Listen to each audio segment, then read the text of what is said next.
Hey guys, welcome back to another episode of the 1966 GT6 restoration here in the Rusty Beauties garage. And we're back on the door today. As you may know, in the previous episode we rebuilt the bottom of the door. We put the base, I should call it, or the shell of the door, the inner shell of the door together. And we just need to grind the seams and then we can start working on the skin. I got new gloves. I don't know where the other one is. Anyways, but you keep making fun of my gloves, but really these are comfortable because they're very thin and I can feel what I'm doing, because I have other gloves that are pretty thick actually and it's hard to work with. So it's really easy to work with these, and I buy them cheap. They're like $2-3 a pair. But the problem is that the back is just cloth. And what happens is when I'm cutting with the angle grinder, that's why they always get destroyed in the back, because when I'm cutting with the angle grinder, all the sparks come here and burn the cloth that's on top of my hand. So now I got these, again, cheap ones for, I don't know, I think I got them for $1 or something from the dollar store. But they are again rubberized, but they're also rubberized in the back. So hopefully they're not gonna burn so fast. Because you see these, I've been using them for a week and this part is like perfectly fine. The problem is in the back. So let's see with these. So anyways, enough for my gloves. Let's get crack-a-lacking.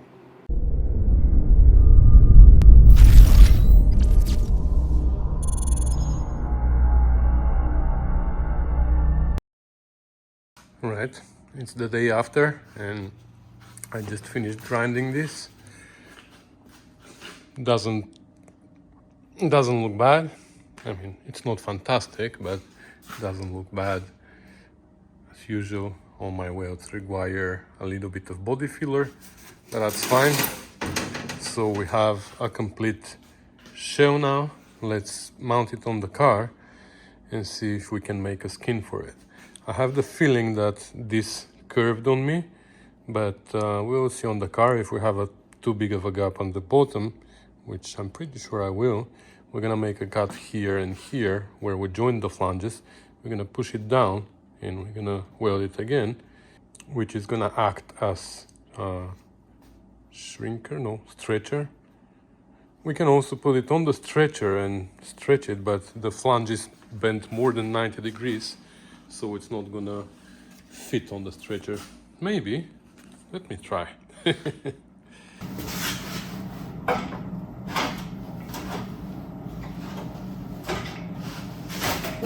Just enough. Let's see.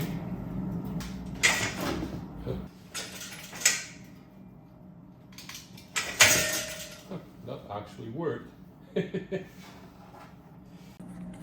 Yep.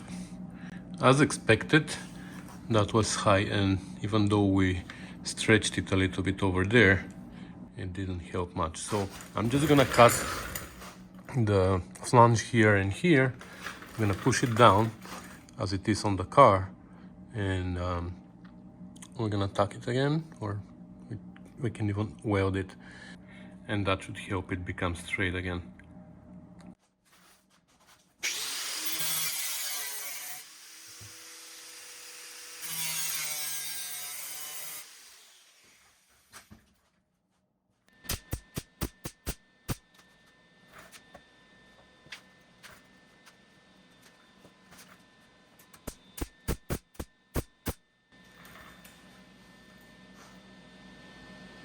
Okay, so let's start making the skin. Now, when I made the other side, the skin, some people told me different techniques how they do it, because here obviously we need to have a flat piece with a flange around that we can bend after. But it is hard to make this flange here, right, where it's curved. We can make this on the shrinker stretcher, a curved flange, but it needs to be just like maybe an inch, strip of 1 inch that we can shrink on this side so it can take this curve. If this a big piece of metal, I can't shrink this side. So some people suggested, obviously, if I leave a material for flange here and make multiple cuts here, I can bend it easily. But I've tried that before in different applications, not on a door, and I know that it doesn't become nice and round. It's gonna become choppy, you know, it's not gonna be smooth. Other people said that what they do is they just put the flat piece with a flange from where it is flat, and then for the rest their skin ends here, and then they just put a separate piece from inside like a strip, and they just weld them on the side. That works too, I guess, but then it needs to be ground and made smooth again, which is gonna work, and which is probably what I'm gonna end up doing on the other side, because I made the flange nice and smooth, but now I have too big gap here. So I'm gonna be welding and grinding after, just to add a little bit of material to the edge of the door. So that's a more reasonable way, but my way was just to make 1-inch strip for the curved part, one side, the other side, and then put a flat piece with a flange for the part that is straight, and then just weld them together here. So I still think that I'm gonna try to do that again. This time I'm gonna try to leave a smaller gap here, because last time I left too big of a gap. And if that doesn't work, again, I'm gonna weld a little bit of material to the side and I'm gonna grind it. But I wanna try and do it the proper way, and if it doesn't work, then I can cheat. So this has the curve this way, but it also has a curve this way. So at the end, we're gonna have to shrink also this a little bit to make this nice curve here.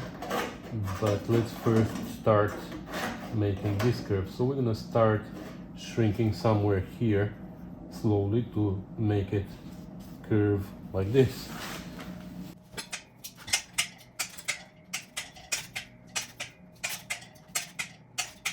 Instead of going back and forth to the door, I'm gonna make a template, paper template of the door. Okay, so that's the door.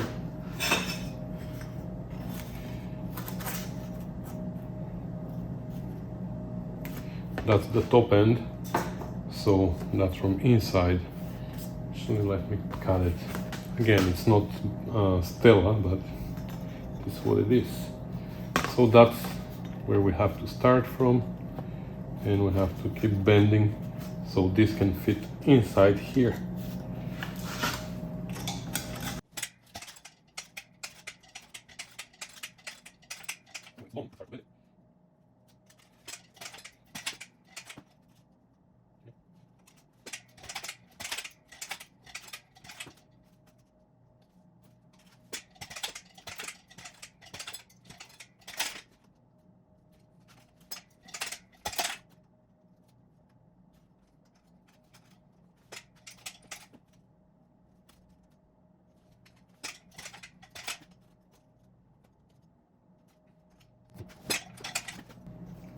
Here we have a lot of material. We're gonna flatten this, don't worry. Okay, it's pretty much okay. Now we have to bend it also this way, we said, so I'm gonna shrink a little bit here.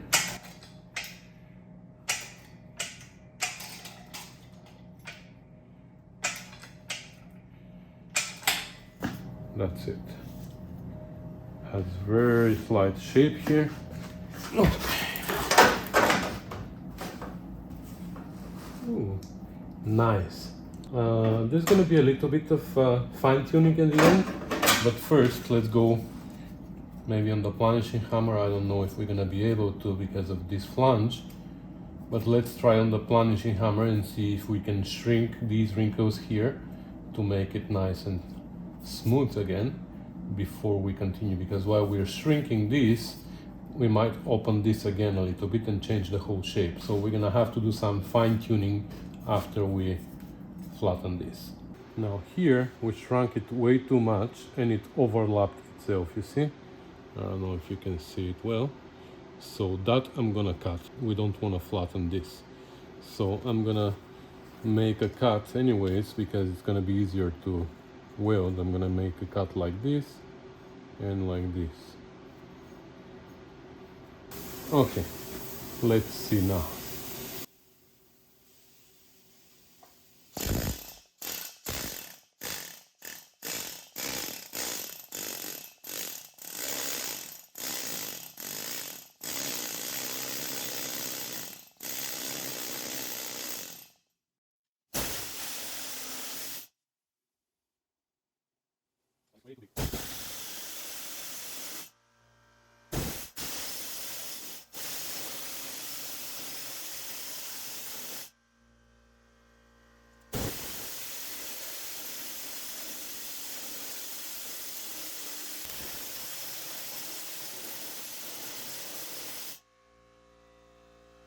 Okay, it was too noisy there, so I couldn't talk much, but you saw how when we shrunk this the first time, not all of them shrunk, some of them actually opened again, so the curve opened. So I had to come back on the shrinker, shrink more, and then the new wrinkles I shrunk again on the planishing hammer. So now we have this curve more or less. Now we're gonna check it. It should be fine, and we still have this curve here, which is beautiful. Well, you see it's rocking here, but you know what? Let me cut this first so we know that we are all the way up. So, okay. So now you see we need to bend somewhere more so this can fit there. But I can't see because you're in my way. So right here I'm gonna bend just a little bit so this corner comes in.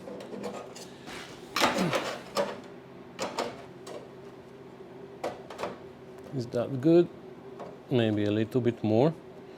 Yep, you're right, a little bit more.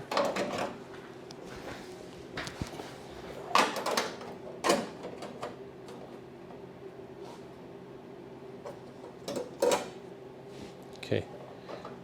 And now this corner is too low. I'm gonna bend right here.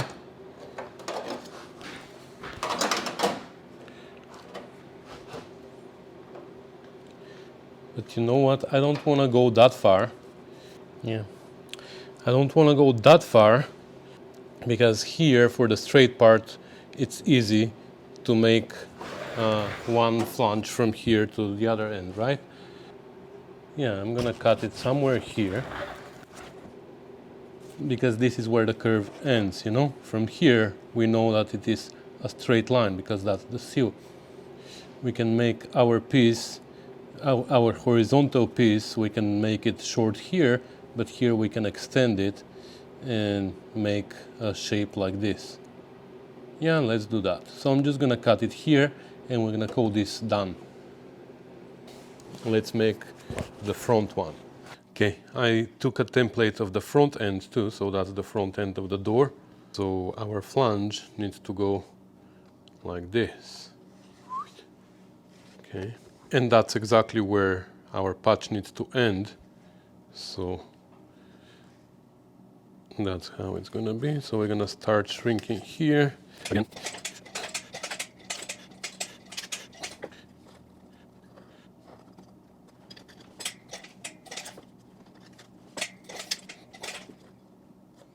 Now I have to shrink here more, but I'm gonna go and flatten these before they do the same thing as the other side where it overlapped on itself. So I'm gonna flatten this and then we're gonna keep shrinking. There you go.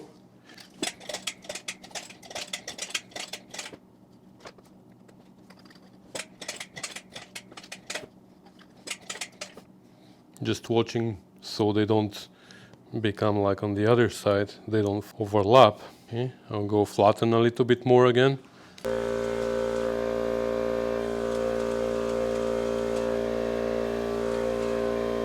Alright, so the compressor was too noisy, so I couldn't talk, but I guess you saw what happened here. I shrunk a lot, so it overlapped on itself. So I decided to see if I can stretch it back on the stretcher, and it cracked as expected.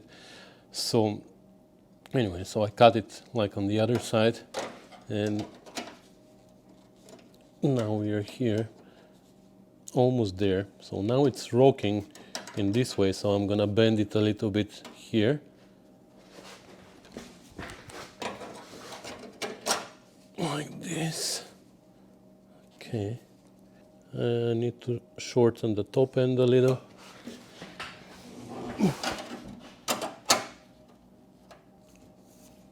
Okay. I don't know if you see well. I don't, but I like it. And now I'm gonna paint the inside of the two flanges. I'm gonna paint the door inside, and while it's drying, we're gonna start making this other patch, which is gonna be just a flat, straight piece. Okay, I primed it, and no, I didn't forget to weld these. They were just tucked before, so now I welded them. And now I cut a piece of metal for the long patch, but first of all we need to bend it a little bit to have the same curve as here, you see, and here. So we need to make very, very slight crown on it before we even start working on it. So we're gonna do that on the English wheel. Okay, so I put the lower die has a very, very slight crown, and we're gonna start curving it. So how the English wheel, how it curves by stretching the material. So the material is gonna be stretched a little bit here in the middle, but because normally the English wheel curves this way, just follows the shape of this crown, but it also curves the piece this way, and we don't want that. So that's why I put rubber on the upper wheel, and that's a way to stop the piece from bending this way, and it's gonna only bend this way. So I don't want to overbend it, so I'm gonna go with very little pressure, and we're gonna go from one end to another.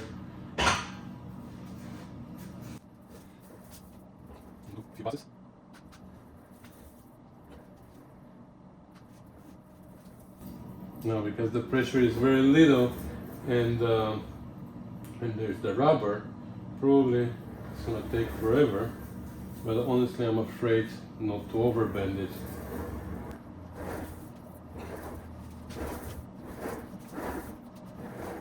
And I'm going from one end to the other because otherwise we might make a bulk here in the middle. I'm gonna increase the pressure a little bit.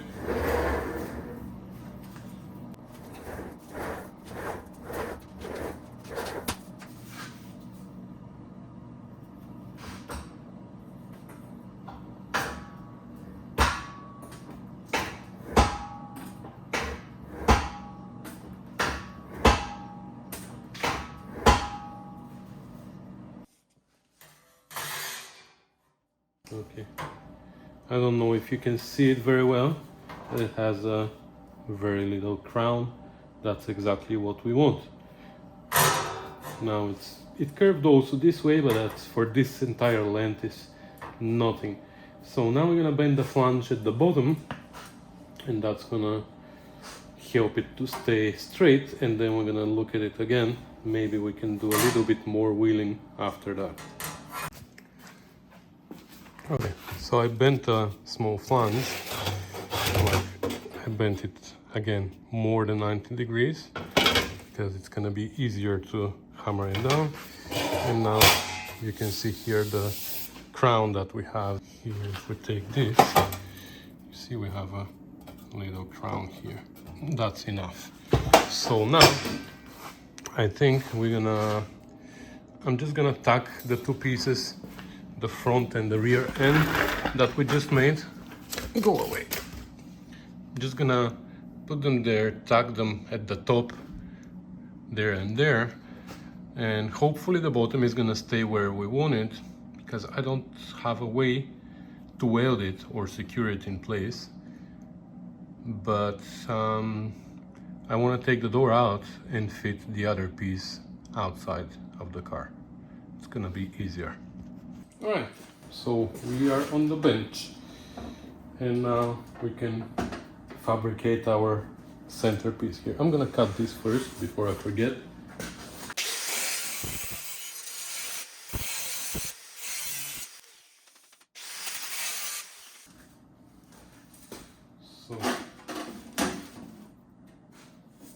how are we gonna do that?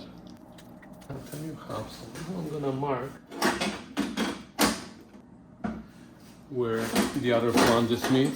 So that's here and here. I'm just gonna confirm that.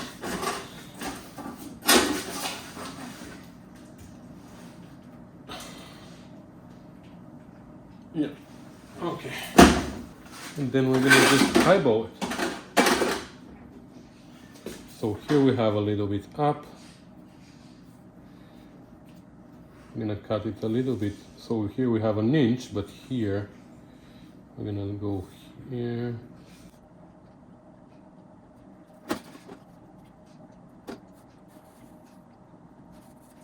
Like this.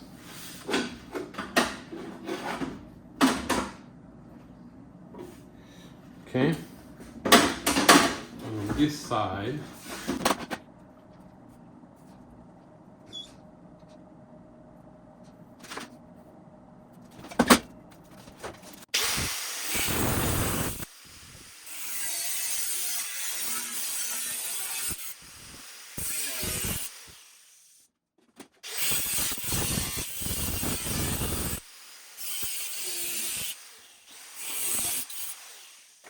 now if everything goes as planned, our lines, that one and this one, should end up somewhere here. That's only if it goes as planned. And then we're gonna put this piece on top, we're gonna mark it exactly, and we're gonna cut this piece, not that. But let's see.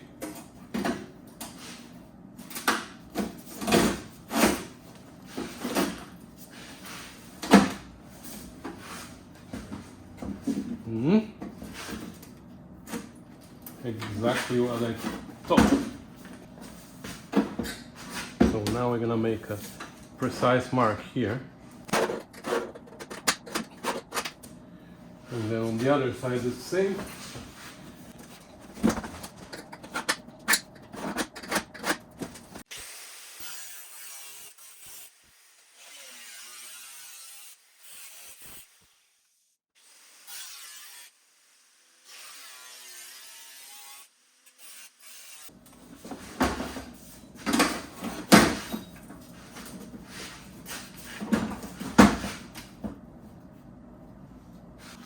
So that's very rough.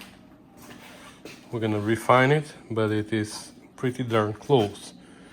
So next we're gonna mark a line here and we're gonna do a step so we can do jogger weld again, because I don't want to risk it and make a butt weld.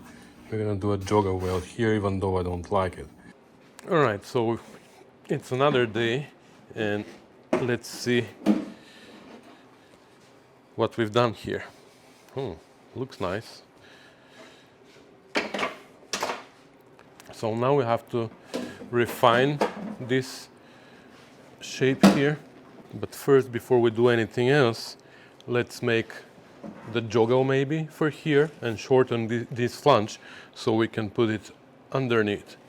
And like I said, I don't like joggle welding, but in some cases it's required. It's the best thing, because for such a long seam, if I butt weld it, it's gonna warp. Having a joggle there is gonna keep it straighter, hopefully. It's not gonna warp that much, and we're gonna seam seal it inside. So I'm just gonna mark where the joggle needs to be, and we're gonna make the joggle on the bead roller.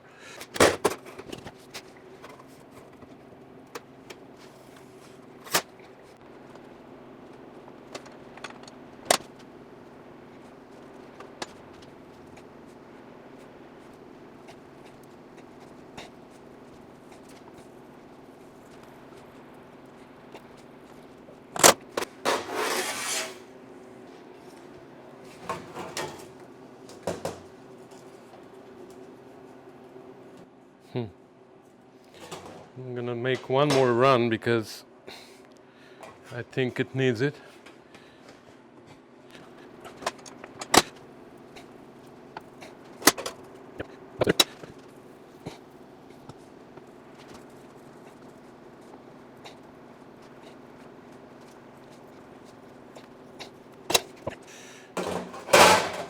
perfect. Okay, so I shortened it.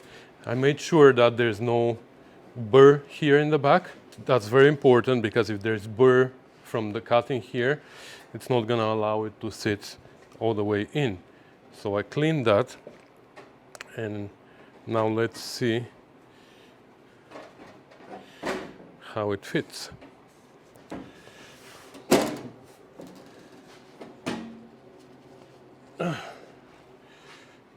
Okay.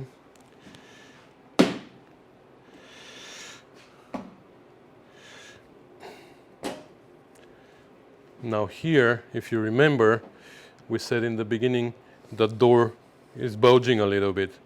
So that's going to be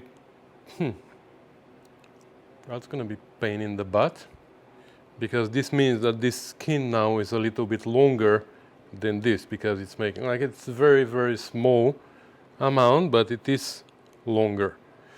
So not sure how to deal with that, but we have no choice. We can't shrink it. So what I'm thinking is I'm gonna line it up here and here, but I'm gonna weld it to the bottom skin, to the patches that we already made here and here, and we should start with the center of the skin. That's gonna be tricky, like real tricky, but we'll see.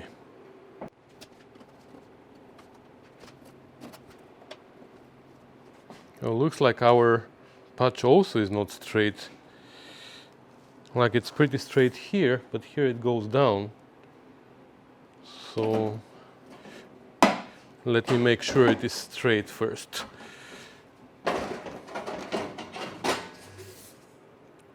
Oh wow, why did it bend?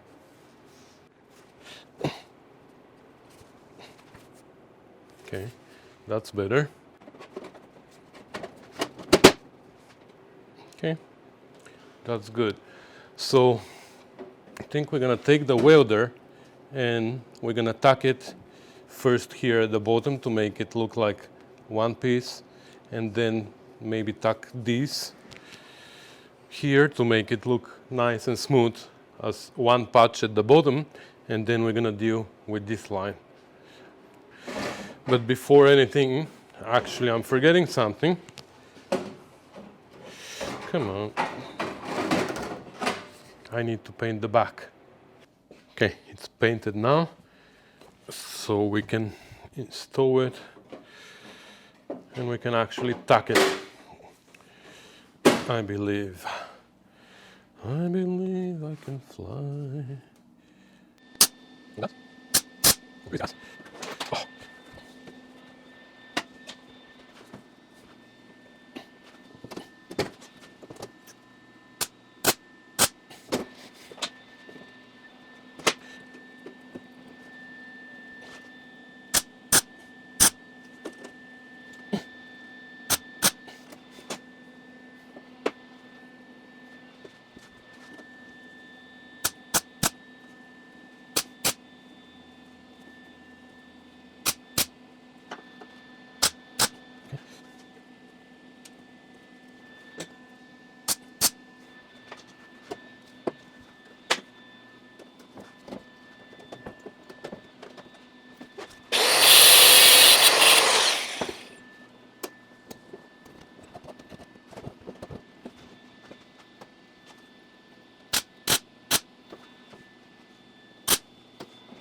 Okay, so now these are really nice and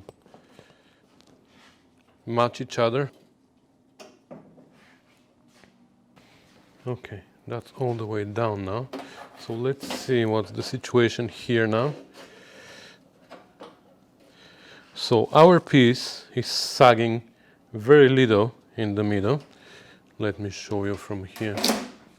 You see our piece. I'm trying to get off the welds there and here. So it's sagging very, very little in the middle. So I guess this piece is gonna pull it up a little because this one is like way too high. So we're gonna do the same thing as what we've done on the other door. We're gonna put clicos here to squeeze them together, and we will see where we stand at that time. And if it is nice and straight, that's how we're gonna weld it, with the clicos in. If not, we're gonna have to figure something out. You see now this pushed out here, and if I push down here, it's gonna push up somewhere else. We're gonna have to shrink that. Yeah. Anyway, we're gonna try to shrink that with the hammer. We're gonna do some, I don't know if I have access here. Yeah, I have access here from underneath. I can put a dolly, and we're gonna try and shrink this. Oh, it's a pain in the butt, right? But at least let me see what this looks like now. Yeah, that pulled it out nicely here.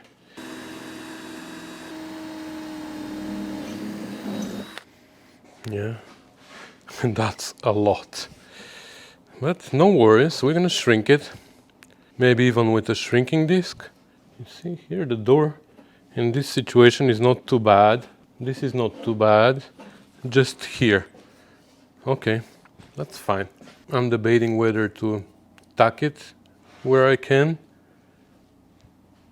Maybe that's what I should do. I'm gonna tack it where it lines up perfectly, like here. I'm gonna tack it here, here.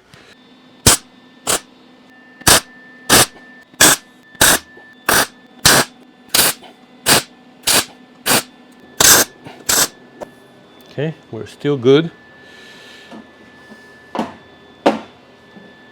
Here we're still good. Okay, we're gonna have to keep watching it. Okay, let me show you now. So we have a little bit of a bulging here, a little bit here. The rest is pretty much okay, all the way to here, where we have all this. So now we're gonna put a dolly underneath, and we're gonna try to shrink this carefully with the hammer. Let me actually try my shrinking disc. I never tried my shrinking disc before. Well, for whatever reason, I came to turn off the camera and it was off. I'm pretty sure I left it on. But you know what, guys? It worked well. Now I put this, I'll use this shrinking disc, and it actually shrunk a lot. Here, because I hammered it a little bit too, there are two spots on the two sides that went a little bit too low. So we will see if we can pull these back up somehow. This went down almost where we want it. This went down a little, not much, but here we're gonna do a little bit of hammer and dolly. But too bad we didn't record that. But these two I haven't touched yet. So let me show you on these. So let's try this one first. So the idea is of the shrinking disc to heat it up from the friction. The disc is just creating a lot of friction. This warms up, and then we cool it down rapidly. I used compressed air for that because I don't want to introduce water there yet. And it worked there. So let's try this here now.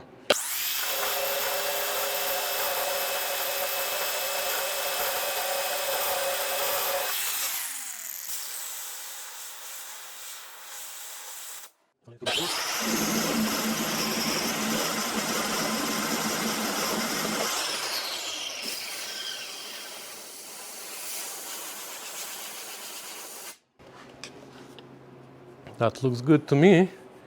Let's see this now.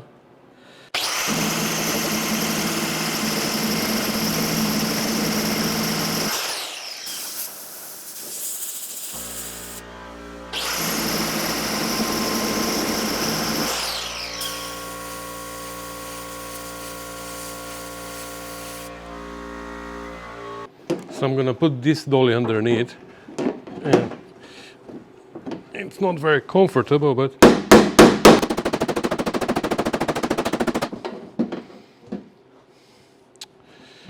No. No. What I actually do is I make divots around it. Like I made a low spot here and here. Wow, this is still high. So I don't think it's gonna shrink because I can't, like it is springy. My dolly is on the flange, you know, so it's springing.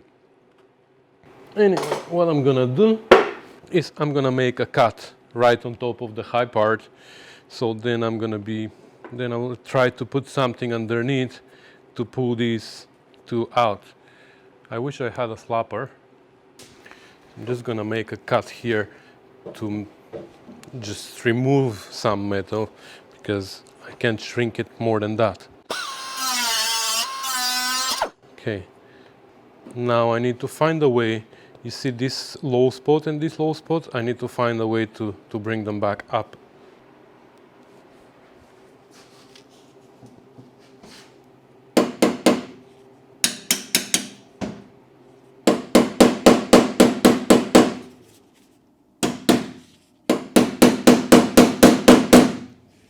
Okay, looks like this is working. So I'm pressing right on with the corner of the chisel, whatever this is. I'm pressing up right on the center of this low spot and I'm hammering around it.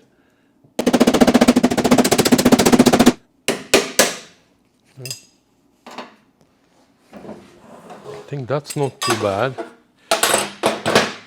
So now if we push this down, we start from here, tuck it, and then here, and tuck it, and here. I think we're gonna be pretty much okay here. Well, I think we got it. I know the joggle ended up being too low here, you see? But I had no choice because I was limited here, so I'm gonna have to fill this gap with weld, I guess. We will see.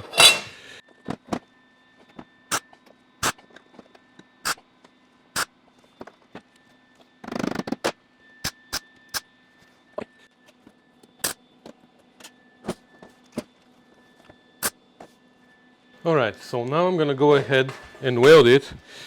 I'm gonna keep cooling it down. Let's actually check it first. So for now, it is nice and straight everywhere, even here. Even here now, there's no bulging in the middle. So it is nice and straight. So I'm gonna try to weld it really slow. I'm gonna be tucking like maybe 1 or 2 tucks and cooling down. 1 or 2 tucks, cooling down with the air gun. And hopefully that's gonna keep it nice and straight. But if it doesn't, I'm gonna let you watch all of it. I'm gonna put time-lapse mode on, and I noticed before that when the footage is like really fast, you can see when the metal goes up and when it goes down. So I'm going to leave you in this position so you can keep an eye on it and tell me when actually it goes up and when it goes down. And if it shrinks somewhere, we're going to be able to see when actually it shrunk and it went deeper. But I'm hoping, like I'm really hoping, that I'm going to be able to keep it nice and straight as it is right now. So let's get crack-a-locking. Well, we're gonna get crack-a-locking, but in the next episode. This one, again, it's too long. So we're gonna cut it here. And I just want to say thank you guys for watching. Thanks for commenting and subscribing. Thanks for supporting the channel with Patreon and via PayPal. If you're not Patreon yet and you wish to become one, check the description of this video. There's information there how you can support me. But like I said before, you don't need any of that in order to watch and be part of the Rusty Beauties community, because you have that benefit for free. So if you wish to support me financially, that would be only because you feel like saying thank you, Elin, for your videos, or just because you feel like it. If you can't afford it or you don't feel like it, it's okay. You are still a valuable member of the Rusty Beauties community, and I appreciate it. So thanks for watching, guys. I'll see you in the next one. Bye.